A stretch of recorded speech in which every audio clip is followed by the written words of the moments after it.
प्रिय विद्यार्थियों एवं कंपटीशन की तैयारी करने वाले समस्त प्रतिभागियों, आज अपन जो टॉपिक पढ़ेंगे वह टॉपिक हर रोज पढ़ते हैं उससे थोड़ा अलग है।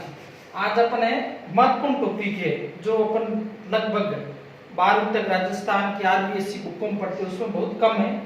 राजस्थान की कला व संस्कृति के बारे में पढ़ेंगे। उसमें अपन पढ़ेंगे दुर्ग स्थापत्य कला। दुर्ग स्थापत्य कला, दुर्ग स्थापत्य कला ऐसा पढ़ेंगे।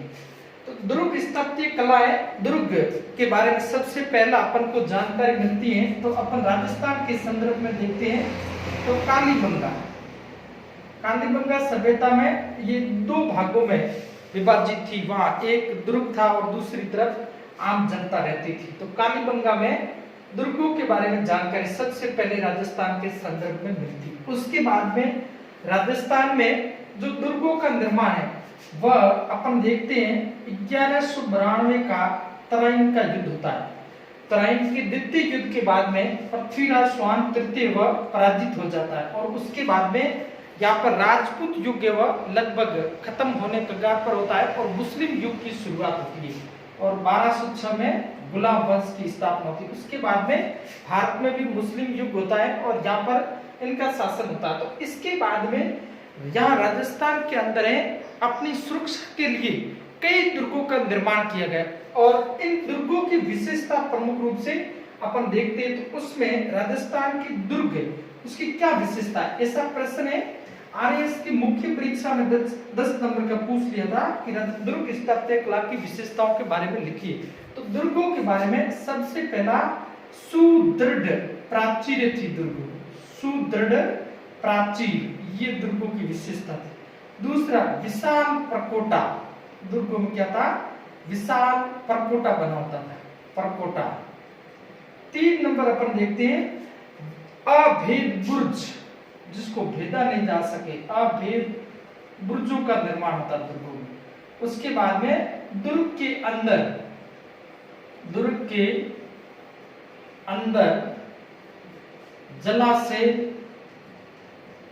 जलाशय का निर्माण होता था और दुर्ग के अंदर क्या बना होता था, दुर्ग के अंदर शास्त्रागार बनी होती थी।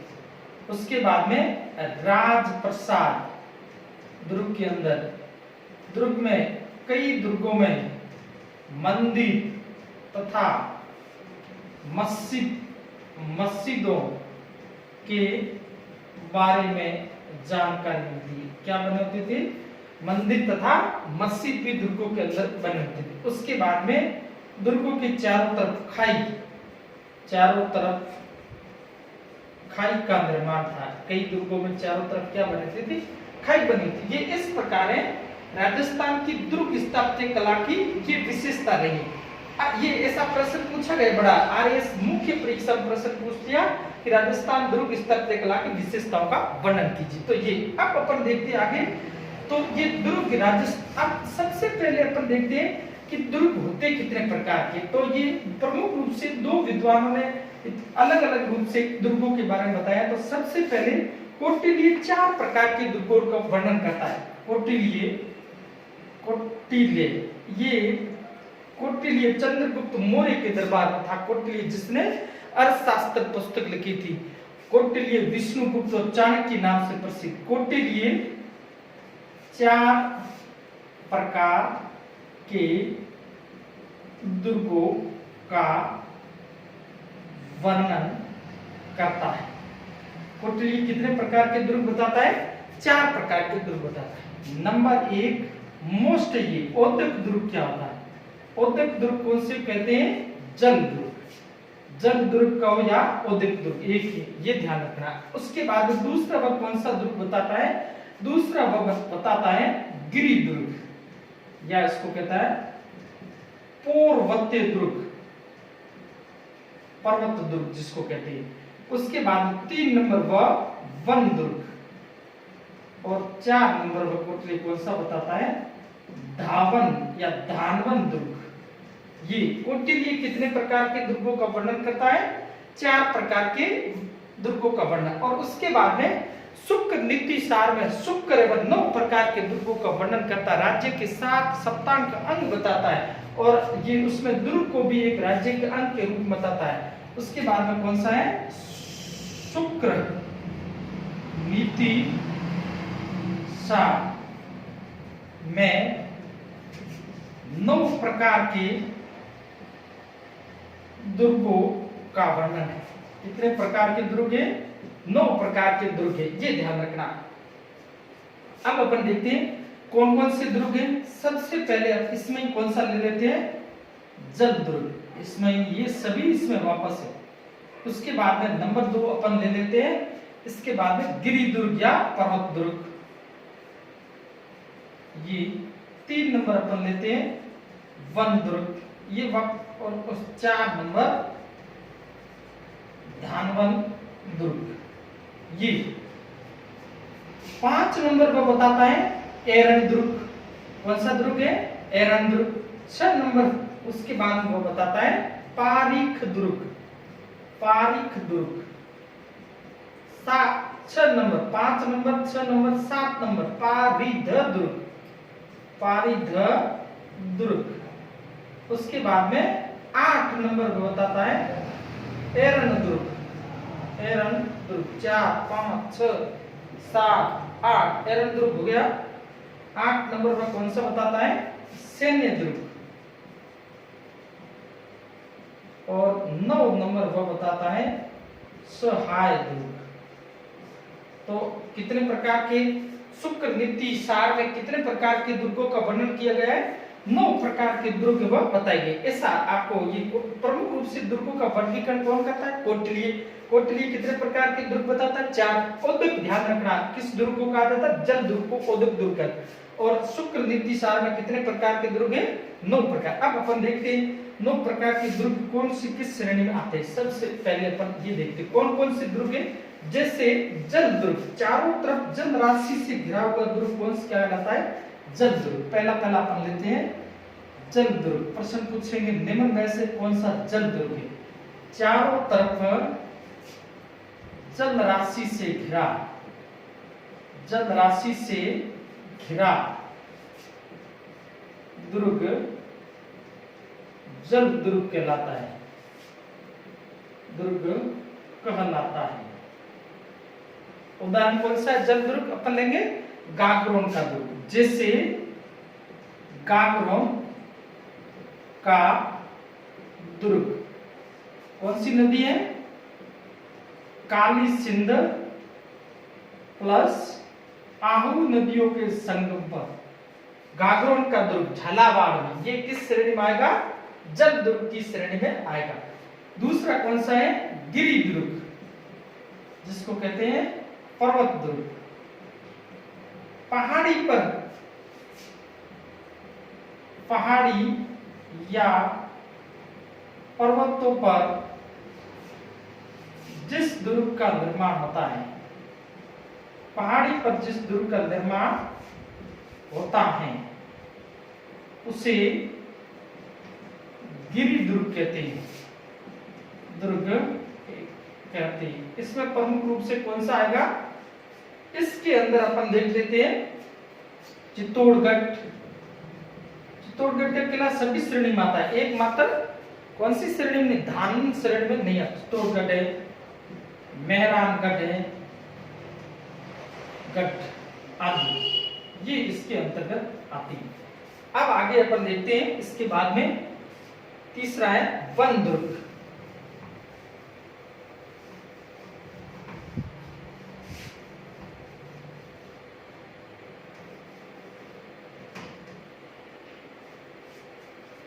एक नंबर, 2 नंबर, 3 वन दुर्ग। चारों तरफ कांटेदार झाड़ियों से घिरा हुआ, चारों तरफ कांटेदार झाड़ियों से घिरा हुआ, ये इसके अंतर्गत आता है। किसके अंतर्गत आता है? वन दुर्ग के अंतर्गत आता है। इसमें अपन उदाहरण देखते हैं सिवाना का दुर्ग, सिवाना दुर्ग, ये प्रमुख रूप से इसके अंतर्गत आता है। अब आगे अपन देखते हैं वन, ये धानवन दुर्ग। इसमें क्या है? जो मरुस्थल से घिरा हुआ, जो विशाल मरुस्थल से घिरा हो, उससे धानवन दुर्ग कहते हैं। और इसका सर्वश्रेष्ठ उदाहरण कौन सा है? इसका सबसे अच्छा उदाहरण है वह जैसलमेर का दुर्ग इसके अंतर्गत। प्रश्न पूछेगा आपको धानवन दुर्ग कौन सा है? जैसलमेर का दुर्ग, वह इसके अंतर्गत आता है। ये अब अपन देखते हैं 5 नंबर एरन दुर्ग। वह दुर्ग जो कांटे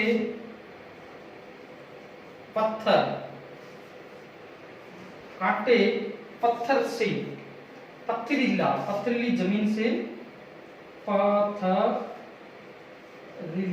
जमीन से घिरा हो, कांटेदार जंगल में हो, है उसके बाद में पथरीली जमीन हो, पत्थर हो, उस प्रकार का दुर्ग वह एरन, ये जालोर का दुर्ग, प्रमुख रूप से ये जालोर का दुर्ग इसमें आएगा। है चित्तौड़गढ़ भी इसमें अपन ले सकते हैं, जहाँ जाने के लिए दुर्गम रास्ता वह इसके अंतर्गत आता है। अब 6 नंबर अपन लेते हैं, उसके बाद में पारीख दुर्ग। पारीख दुर्ग, पारीख दुर्ग जिसके चारों तरफ खाई हो, जिसके चारों तरफ खाई हो, उससे पारीख दुर्ग कहते हैं, दुर्ग कहते हैं। भरतपुर का लोहागढ़ इसके अंतर्गत आता है, लोहागढ़। ये तो ये कितने हो गए? 6 हो गए। आप इसमें लिख लो, ये इसका स्क्रीनशॉट ले लो। ये जल दुर्ग कौन सा है? गिरि दुर्ग है, वन दुर्ग, धानवन दुर्ग, एरन दुर्ग, पारीख। प्रश्न पूछा गया है कि कौन सा है? वह धावन श्रेणी के अंतर्गत आता है। ये अपने हो गए 6। अब पीछे कौन सा रह गया? पारीख, सैन्य और सहाय दुर्ग। 9 दुर्ग है पारीख, उसके बाद में सैन्य दुर्ग, और उसके बाद में कौन सा दुर्ग है? सहाय दुर्ग।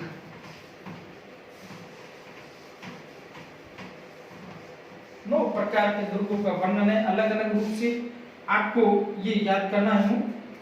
अब आगे अपन देखते हैं 7 नंबर पारीध दुर्ग। 8 नंबर सैन्य दुर्ग। 9 नंबर सहाय दुर्ग। ये दुर्ग कितने प्रकार के? 9। पारीध जिसके चारों तरफ दीवार हो, जिसके चारों तरफ दीवार हो, वह इस श्रेणी में आता है। जिसके चारों तरफ क्या हो? दीवार हो। जैसे बीकानेर का दुर्ग, बीकानेर का दुर्ग है जूनागढ़, उसके चारों तरफ क्या है? दीवार है, तो वह इसके अंतर्गत। मेहरानगढ़ के उसमें चारों तरफ दीवार है। सैन्य दुर्ग, वह दुर्ग जिसमें चतुरिनी या चतुर सैनिक हो, वह इसके अंतर्गत आता है। और वह दुर्ग जिस पर अपने बांधव, मतलब अपने सदस्य बांधव का अधिकार हो। जैसे जालोर के शासक थे कान्हड़ देव, उसके समय सिवाना, उसके भतीज शीतल देव के अधिकार में था। सातम देव या सित्र देव, तो वह किसके अंतर्गत आता है? सहाय दुर्ग, वह दुर्ग जिस पर अपने बांधवों का अधिकार हो, वह इसके अंतर्गत आता है। तो ये आपके राजस्थान के दुर्ग एवं 9 प्रकार के थे, उसके बारे में। अब आगे अपन प्रश्न देखते हैं। 2013 में राजस्थान के कुछ जो दुर्ग है उसको विश्व धरोहर की सूची में शामिल किया गया। वर्ल्ड हेरिटेज जो सूची यूनेस्को द्वारा जारी की जाती है, उस सूची में राजस्थान के 7 दुर्गों को शामिल। पहले तो समसामयिक की दृष्टि से उसमें प्रश्न खूब आते थे, परंतु अभी भी पूछ सकते निम्न में से कौन सा विश्व धरोहर में शामिल है, निम्न में से कौन सा शामिल नहीं है। तो राजस्थान के कितने दुर्ग है विश्व धरोहर में? विश्व धरोहर में 7 दुर्ग है। 7 दुर्ग कौन कौन से अपन देखते हैं। तो इसमें अपन विश्व धरोहर में राजस्थान के चित्तौड़गढ़, कुंभलगढ़, कांगड़ों, जैसलमेर, रणथंभौर और उसके बाद में आमेर। कितने हो गए? चित्तौड़ 2, कितने हो गए? जागरण, जैसलमेर, रणथंभौर और उसके बाद में आमेर।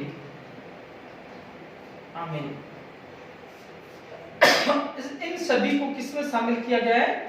विश्व धरोहर की सूची में शामिल किया गया है। ये राजस्थान के प्रमुख रूप से जो दुर्ग है उनको विश्व धरोहर में, और उसके बाद में इसमें अपन आगे जिससे देखते हैं। तो ये अब अपन इनके अलग अलग के बारे में एक एक के बारे में देंगे, जैसे चित्तौड़गढ़ का दुर्ग और उसके बाद में अपन एक एक दुर्ग। अब अपन पढ़ते हैं चित्तौड़गढ़ का दुर्ग। सबसे पहले चित्तौड़ विश्व धरोहर सूची में राजस्थान के दुर्ग के बाद में अब सबसे पहला कौन सा दुर्ग पढ़ेंगे? चित्तौड़गढ़ का दुर्ग। अब देखते हैं अपन चित्तौड़गढ़ का दुर्ग है उसके बारे में। चित्तौड़गढ़, इसका निर्माण, ये इसका पहला ये गंभीरी तथा बेड़च नदियों के संगम पर है। नदियों के संगम पर ये। इसके बाद में इसका निर्माण चित्रांग या चित्रांगद मौर्य ने कराया था। मौर्य चित्रांगद ने करवाया था।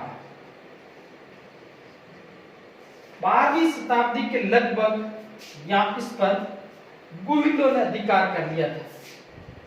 12वीं शताब्दी के लगभग गुहिलों ने अधिकार में लिया। ये ध्यान रखना, 12वीं शताब्दी का मतलब 1174 के लगभग गुहिल वंश के शासकों ने इसको अधिकार में लिया।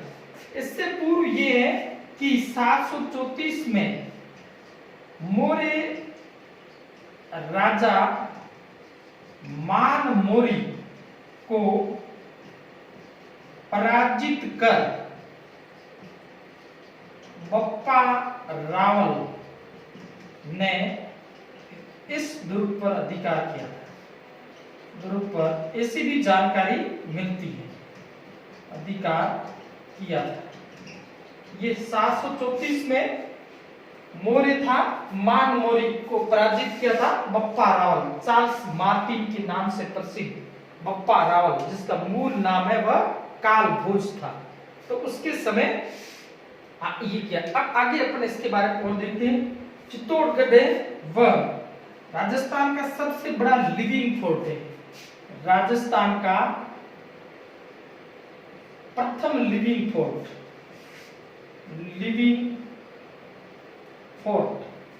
चित्तौड़गढ़ किला वह चित्रकूट पहाड़ी पर है। चित्रकूट पहाड़ी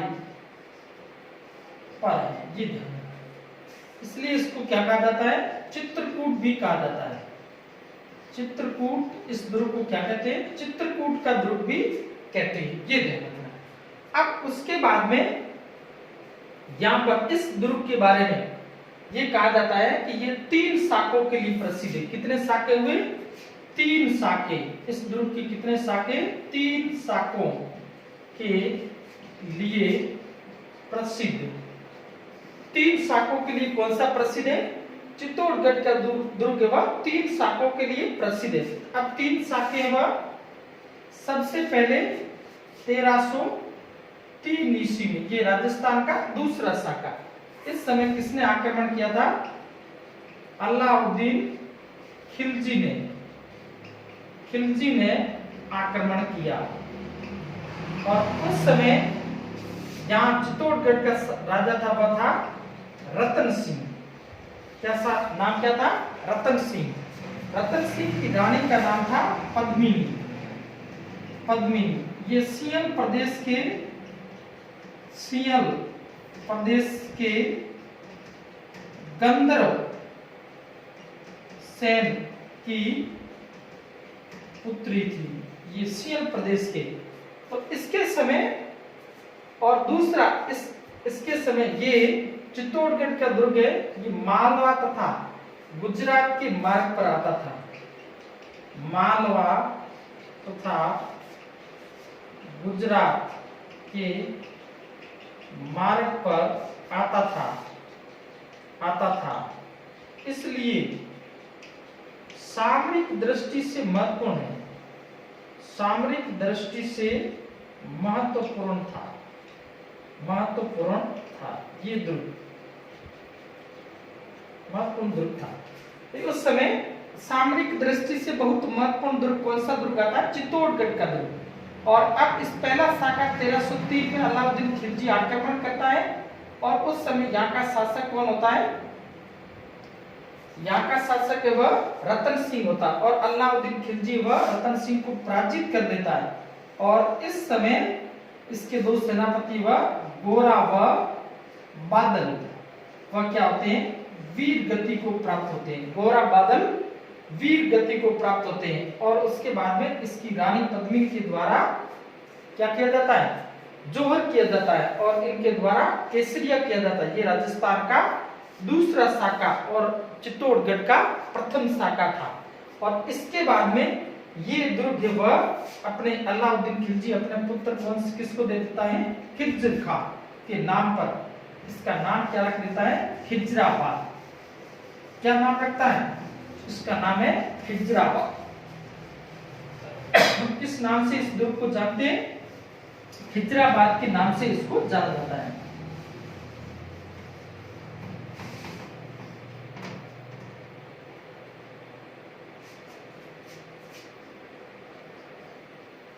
खिजराबाद कौन सा दुर्ग है? चित्तौड़गढ़। और उसके बाद में इस दुर्ग को मालदेव सोनग्रा को सौंप देती है। मालदेव सोनग्रा, जिसको कहते हैं मूसाला मालदेव, ये ध्यान है इसको। अब उसके बाद में अपन देखते हैं दूसरा शाखा हुआ 1534 में। इस समय शासक होता है विक्रमादित्य। और आक्रमण गुजरात का बहादुर शाह ये आक्रमण करता है। और इस समय प्रमुख रूप से लड़ाई वह बाघ सिंह के द्वारा की जाती है, नेतृत्व सेना का। और विक्रमादित्य की जो नेतृत्व, छोटा बच्चा होता है उस समय बाघ सिंह वह इसका नेतृत्व करता है। और इस समय यहाँ की कर्मावती रानी होती है। रानी का नाम कुछ क्या था? कर्मावती। और ये इस समय किसको राखी भेजती है? हुमायूं को। परंतु हुमायूं या नहीं आ पाता है। और ये 1534 में बहादुर शाह इस दुर्ग पर अधिकार कर लेता है। अब आगे अपन देखते हैं 1567 में इस दुर्ग पर आक्रमण करता है। ये द्वितीय शाखा है। कौन सा? द्वितीय। अकबर के द्वारा इस दुर्ग पर आक्रमण किया जाता है। अकबर द्वारा आक्रमण। और अकबर है वह इसको है फरवरी 1568 में इस दुर्ग पर क्या कर लेता है? अधिकार कर लेता है। और इस समय जो यहाँ का शासक है वह कौन होता है? उदय सिंह यहाँ का शासक। और इसके जो सेनापति उनके नाम है जयमल तथा फत्ता सिसोदिया, फत्ता सिसोदिया। और इसके बाद में इनके साथ में 4 हाथ वाला देवता कल्ला राठौर, ये लड़ते हुए वीर गति को प्राप्त होते हैं। और इस समय फत्ता की जो रानी है फूल कंवर के द्वारा, फूल कंवर द्वारा रानियों के साथ क्या किया जाता है? जोहर किया जाता। तो इस समय 1568 में इस दुर्ग पर अधिकार कौन कर लेता है? अकबर के द्वारा इस दुर्ग पर अधिकार। और उसके बाद में वापस 1615 में यह दुर्ग है वह अमर सिंह के समय, जहांगीर वह वापस है अमर सिंह के समय जहांगीर किसको सौंप देता है? अमर सिंह को सौंप देता है। उसके बाद में भारत स्वतंत्र तक ये उनके जो है मेवाड़ के अधिकार में रहता है। तो ये इसके समय। अब अपन इसके और इसकी विशेषता देखते हैं। इस दुर्ग में कल्ला राठौर की छतरी बनी हुई है, जयमल व पत्ता की छतरी है, मीरा का मंदिर है। इसके बारे में और क्या पूछ सकते हैं कि मीरा का मंदिर कौन से दुर्ग में? तो कौन से दुर्ग में आएगा?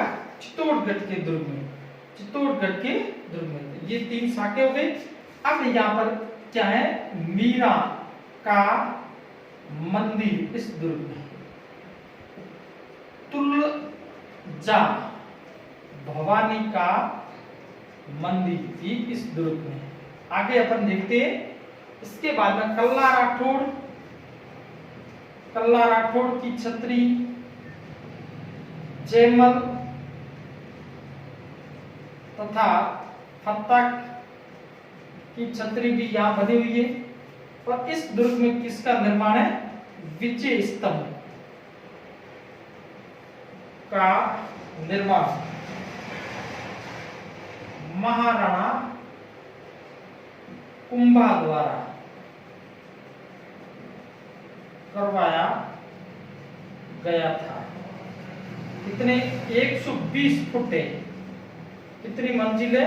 9 मंजिल है ये। और इसको क्या कहते हैं? भारतीय मूर्ति कला का विश्व कोश कहा जाता है, विश्व कोश कहा जाता है ये। और इसके बाद में कर्नल जेम्स टोड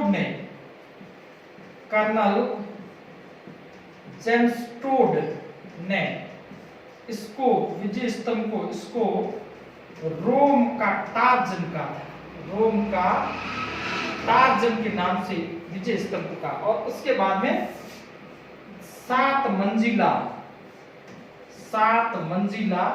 जैन कीर्ति स्तंभ भी बना हुआ है, जैन कीर्ति स्तंभ भी इस दुर्ग में। तो ये प्रमुख रूप से चित्तौड़गढ़ के दुर्ग की विशेषताओं के बारे में आपको कुछ भी पूछ सकते हैं तो वो अपने इसमें है। अब आके अपने दूसरा दुर्ग लेते हैं।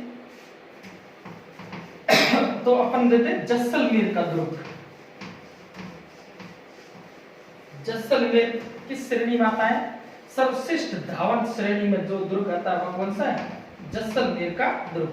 जैसलमेर एक दुर्ग के बारे में अच्छी तरह से अपन पढ़ेंगे। आप पूरा वीडियो देखोगे तो आपको समझ में आएगा, नहीं तो नहीं समझ में आएगा। दूसरा है जैसलमेर का दुर्ग। जैसलमेर जिसको क्या कहते हैं? सोनारगढ़।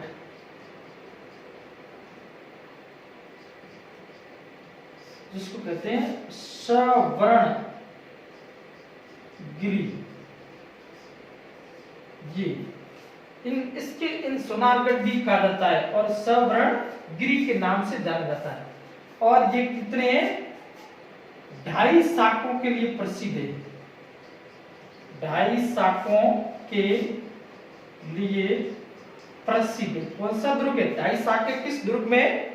जैसलमेर के दुर्ग में 2.5 शाखे हैं। अब आगे अपन देखते हैं इस दुर्ग में ये इसका जो है ये किस प्रकार से एक बहुत बड़ी विशाल प्रकोटा लिए। इसका जो विशाल है घाघरा नुमा प्रकोटा है, घाघरा नुमा प्रकोटा जिसको क्या कहा जाता है? जिसको कमरकोट या पाटा कहा जाता है। कमरकोट या पाटा के नाम से जाना जाता है ये इस प्रकार ये है। अब उसके बाद में यहाँ पर अबुल फजल ने इसके संबंध में कहा था कि पत्थर की टांगे पहुंच सकती है, पत्थर की टांगे पहुंच सकती हैं। इस प्रकार दुर्गम अबुल फजल ने इसके संबंध में ऐसा कहा। अंडमान इसको क्या कहा जाता है, अंडमान निकोबार भी कहा जाता है। इस प्रकार से जैसलमेर का दुर्ग वो बनाओ। यहाँ पर जैन जो है जैन भद्र सूरी संग्रहालय क्या है, जिन भद्र सूरी संग्रहालय का निर्माण किया गया और इस दुर्ग का निर्माण 1155 में जैसल भाटी द्वारा करवाया गया, भाटी द्वारा करवाया गया ये। और इसके बारे में ऐसा भी कहा जाता है, लंगर लिए हुए जहाज के समान। और इस दुर्ग में 99 बुर्जों वाला दुर्ग। कितने दुर्ग है, 99 बुर्ज है। वह किस दुर्ग में, जैसलमेर के दुर्ग में 99 बुर्ज। अब पहला जो है इसके समय साके व कितने साके हुए, 3 साकों के लिए प्रसिद्ध है। पहला साका वह किसके समय हुआ, अलाउद्दीन खिलजी के समय। दूसरा साका फिरोज शाह तुगलक के समय और तीसरा साका वह अर्ध साका था। कैसा था, अर्ध साका, अर्ध साका। और ये जो कंधार का शासक था अमीर अली और यहाँ का शासक था लूणकरण, उमादेव का पिता लूणकरण। उसके समय यहाँ क्या होता है, केसरिया होता है, परंतु या राजपूत योद्धा जीत जाते हैं और इस कारण क्या होता है, जोहर नहीं होता है, इसलिए इसको अर्ध शाखा कहा जाता है। तो ये आपके जैसलमेर के दुर्ग की प्रमुख स्थापत्य कला के रूप में आपको पूछेंगे। जैसलमेर का दुर्ग, सोनारगढ़, सब रणगिरी, जिन भद्र सूरी संग्रहालय कहाँ पर है। उसके बाद में पत्थर की टांगे पहुंच सकती है, ऐसा किसके बारे में कहा जाता है। इस दुर्ग में कितने जो है बुर्ज है, लंगर लिए हुए जहाज के समान खड़ा दुर्ग कौन सा है, जैसलमेर का दुर्ग। ये आपके जैसल। आगे अपन दुर्ग दूसरा लेते हैं, तो उसके बाद में प्रमुख रूप से अपन दुर्ग लेते हैं, वह है कुंभलगढ़ का दुर्ग। कुंभलगढ़ दुर्ग कौन से जिले में, राजसमंद जिले में कुंभलगढ़।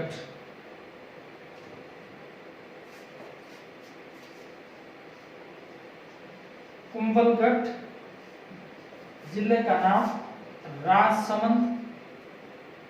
और उसके बाद में ये गिरी दुर्ग के अंतर्गत भी आता है। अब ऐसा कहा जाता है तीसरी शताब्दी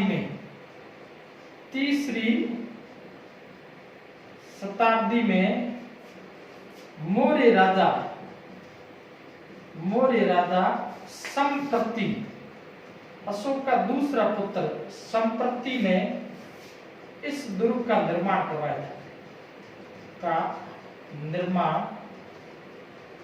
करवाया था ये।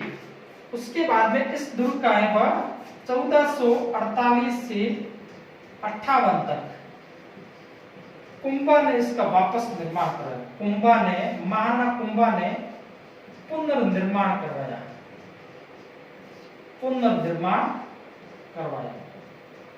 ये। और किसके नेतृत्व में, शिल्पी कौन था, मंडल के नेतृत्व में ये।